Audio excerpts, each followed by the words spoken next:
this AM. और चलिए सीधा आपको लखनऊ लिए चलते हैं, जहां सामाजिक सम्मान सम्मेलन में इस वक्त संबोधित कर रहे हैं सीएम। लेकिन जब भी व्यक्तिगत स्वार्थ के लिए कोई व्यक्ति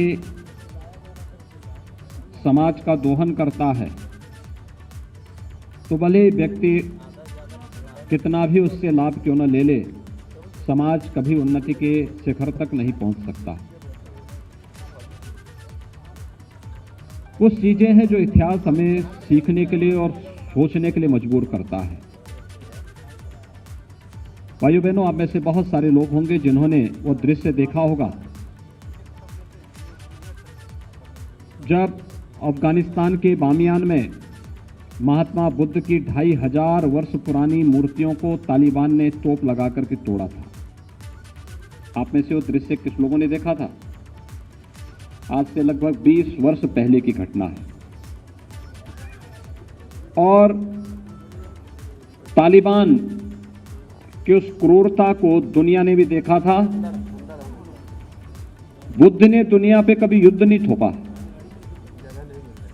शांति, मैत्री और करुणा की बात जब भी दुनिया के अंदर होगी तो भगवान महात्मा बुद्ध सदैव पूरी मानवता के लिए प्रेरणा और श्रद्धा के केंद्र बिंदु बने रहेंगे। लेकिन शांति, मैत्री और करुणा के इस महामानव को, उनकी मूर्तियों को तालिबान ने कैसे तोड़ा था, ये दृश्य भारतवासियों को कभी भी विस्मृत नहीं करना चाहिए और दुनिया में शांति और सौहार्द के पक्षधर किसी भी व्यक्ति को कभी नहीं भूलना चाहिए।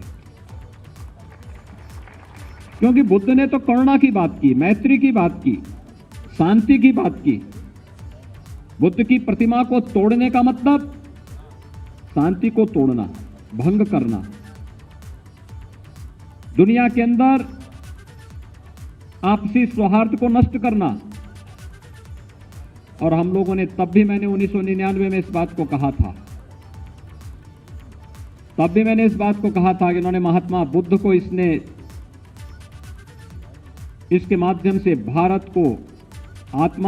की आत्मा को ठेस पहुंचाने का कार्य किया था। एक दिन इनकी बड़ी दुर्गति होगी जिन्होंने महात्मा बुद्ध की मूर्ति को तोड़ा है। और भाइयों बहनों, आपने देखा होगा उसके कुछ ही दिनों के बाद जब अमेरिका के ड्रोन बम वहां गिर रहे थे और तालिबान के ऊपर उनकी चमड़ियां बारूद से झुलसती जा रही थी, तो हम लोगों ने कहा था महात्मा बुद्ध के साथ किए गए आपकी क्रिया की ईश्वर तुम्हें उसकी प्रतिक्रिया दे रहा है।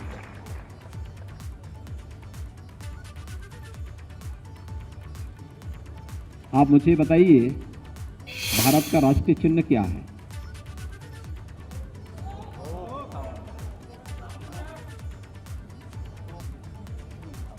भारत के तिरंगे के बीच में क्या है? याद रखना, भारत का जो राष्ट्र चिन्ह है वह अशोक की लाट के ऊपर जो सिंह है ना, वही भारत का राष्ट्र चिन्ह बना है।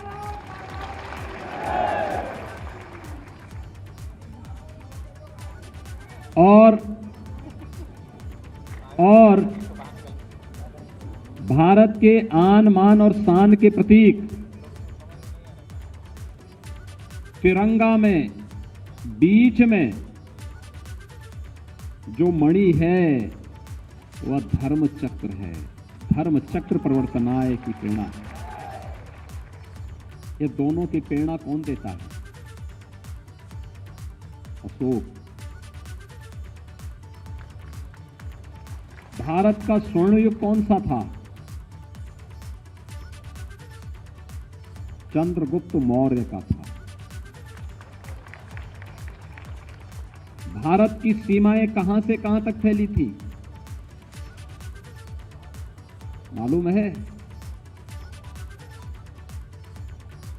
आज जो पाकिस्तान है, बांग्लादेश है, और भी उससे विस्तृत जो भूभाग था, यह भारत का हिस्सा था।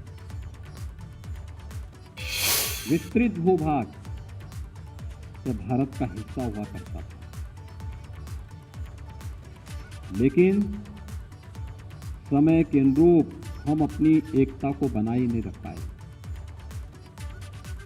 और जाने अनजाने में मध्य एशिया से जुड़े हुए उन बर्बर जातियों को हमने यहां पर हमला करने के लिए मजबूर कर दिया और वे लोग यहां आकर के हमारी संपदा को लूटते गए, तोड़ते गए, नष्ट करते गए।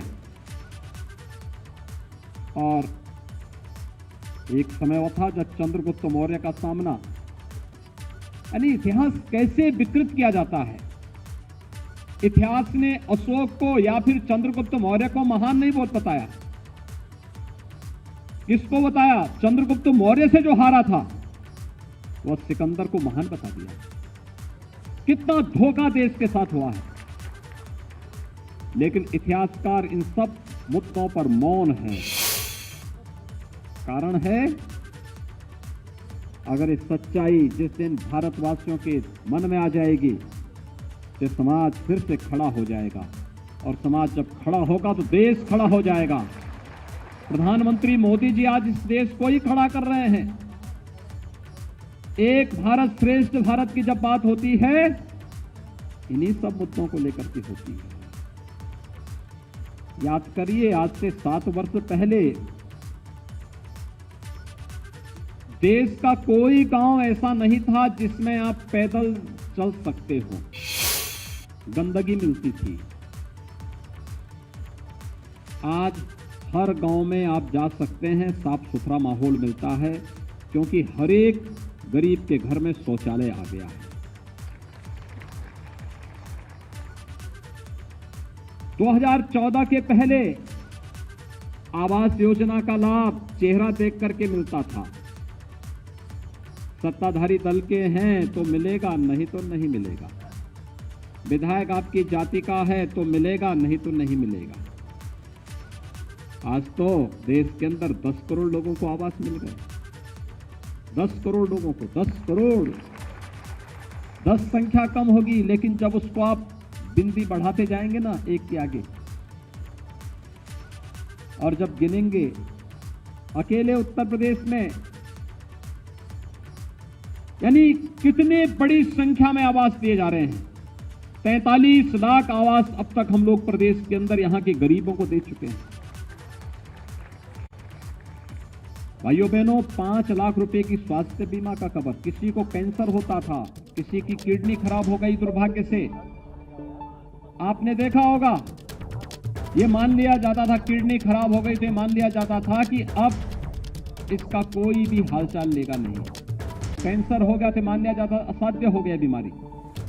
लेकिन भाइयों बहनों, आज आपने देखा होगा, आयुष्मान भारत के अंदर और मुख्यमंत्री जन स्वास्थ्य सुरक्षा योजना के अंतर्गत, जन आरोग्य योजना के अंतर्गत हर एक व्यक्ति के लिए 5 लाख रुपए सालाना स्वास्थ्य बीमा का कवर तैयार है। लाखों लोग, करोड़ों लोग देश के अंदर इस सुविधा का लाभ ले रहे हैं। ये सुविधा पहले भी दी जा सकती थी। और 2 चीजें साफ हैं, वर्तमान में कोरोना महामारी का सामना पूरी दुनिया कर रही है। महामारी या बीमारी किसी को चेहरा देख करके नहीं आती है। जो उसकी चपेटे में आएगा वो उसका शिकार हो जाएगा। इससे पहले यही हुआ। कहते हैं जब देश के अंदर प्लेग आया था पहली बार 100 साल पहले, 2.5 करोड़ लोग मरे थे। 2.5 करोड़ लोग मरे थे, और 2.5 करोड़ सब बीमारी से मरे थे ऐसा नहीं। इसमें से एक बड़ी संख्या वो थी जो भूख से मरी थी, क्योंकि लोग अस्त व्यस्त हो गए, सब कुछ भाग गए, लोग जहां था छोड़ करके गांव के गांव सफाए हो गए। लेकिन कोरोना महामारी में उससे ज्यादा तीव्र महामारी थी। और कोरोना महामारी में आपने देखा होगा, टेस्ट फ्री, उपचार फ्री, राशन फ्री, और राशन फ्री के साथ साथ मुफ्त में टीका, यानी फ्री में वैक्सीन, सबको वैक्सीन फ्री, ये प्रधानमंत्री मोदी जी ने दिया। पहले दवा के बहाव में लोग मरते थे और फिर भूख से मौतें होती थी। आज भूख से भी मौत नहीं हुई और लोगों को फ्री में उपचार की व्यवस्था भी केंद्र की सरकार ने और प्रदेश की सरकार ने पूरी मजबूती के साथ उपलब्ध करवाया। अमेरिका का हेल्थ इंफ्रास्ट्रक्चर हमसे अच्छा है, लेकिन भाइयों बहनों, वहां से बेहतर कोरोना प्रबंधन भारत का है और उसमें भी उत्तर प्रदेश का सबसे अच्छा है।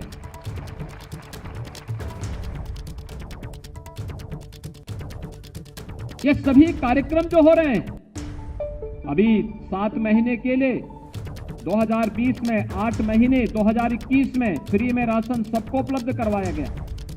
यहां पे कितने लोगों ने वैक्सीन लगाया है? वाह भाई, बहुत संख्यक आप सभी लोगों ने कहा। मैं सबका अभिनंदन करता हूं आपका। आपसे मैं आग्रह करूंगा कि जिन लोगों ने वैक्सीन नहीं लगाया उनको वैक्सीन लगाने के लिए प्रेरित करेंगे प्रेरित। ये हमारा राष्ट्रीय कार्य है, नेशनल मिशन है और इस राष्ट्रीय कार्य में हम सबकी सहभागिता होनी चाहिए। ये केवल शासन प्रशासन का दायित्व नहीं है, हर नागरिक की, हर जिम्मेदार नागरिक की जिम्मेदारी बनती है। मेरा देश रोग से मुक्त हो, मेरा देश भूखमरी से मुक्त हो। प्रधानमंत्री मोदी जी ने 15 महीनों तक फ्री में राशन दिया। होली से लेकर दीपावली तक फ्री में राशन, और सरकार ने तय किया है कि दीपावली से लेकर होली तक फिर हम लोग फ्री में राशन देंगे। इस राशन में खाद्यान्न तो देंगे ही देंगे। 1 किलो दाल, 1 किलो खाद्य तेल, 1 किलो नमक भी उपलब्ध करवाएंगे हर एक परिवार को। दिसंबर महीने से मिलना प्रारंभ हो जाएगा। इस प्रकार का कार्य पहले कभी नहीं होता हुआ देखा होगा। सरकारें आई होंगी, घोषणाएं करती रही होंगी, बड़ी बड़ी घोषणाएं करती रही होंगी। किसी ने गरीबी के नाम पर, किसी ने जाति के नाम पर, किसी ने क्षेत्र के नाम पर, किसी ने भाषा के नाम पर, किसी ने किसी अन्य नाम के नाम पर तमाम लोग हमने नारे दिए होंगे। लेकिन भाइयों बहनों, हम सबको इस बारे में देखना होगा। भारतीय जनता पार्टी ने जो कहा सो करके दिखाया है, जो कहा सो करके दिखाया। कोई इस मामले में इफ बट नहीं लगता है। जो कहा सो करके दिखाया। हमने कहा कश्मीर से धारा 370 हटाएंगे, हटा दिया गया, एक झटके से हटा दिया गया। भारतीय जनता पार्टी ने 2017 में कहा था कि संवैधानिक दायरे में रह करके अयोध्या की समस्या का समाधान करेंगे। अयोध्या में भगवान राम का भव्य मंदिर के निर्माण का कार्य आगे बढ़ रहा है।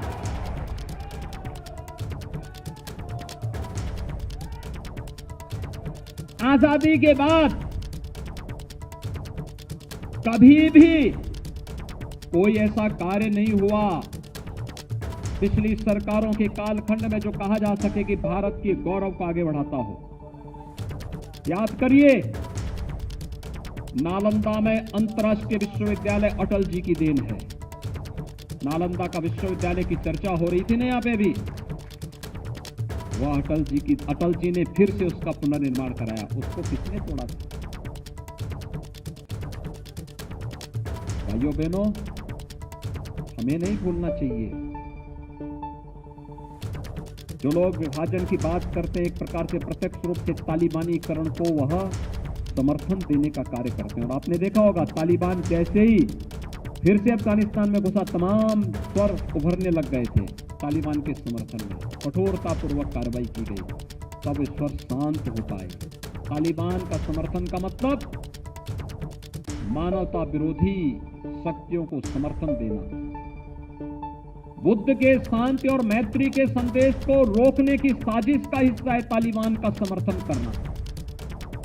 महिलाओं और बच्चों के विरोधी तालिबान के कृत्यों का समर्थन करने का मतलब महिलाओं और आधी आबादी का अपमान करना, बच्चों का अपमान करना।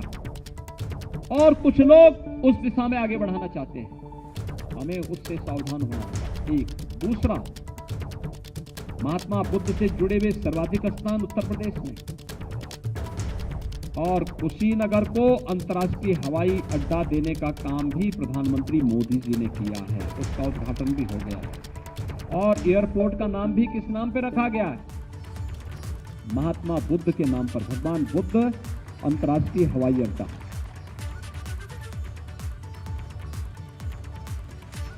ये सभी चीजें हैं जिन्हें हमें देखना होगा और हमें इस बात को नहीं विस्मृत करना चाहिए। अपने आत्मगौरव को से हीन समाज कभी आगे नहीं बढ़ सकता और समाज हमेशा परिमार्जन के लिए समाज को तैयार रहना चाहिए।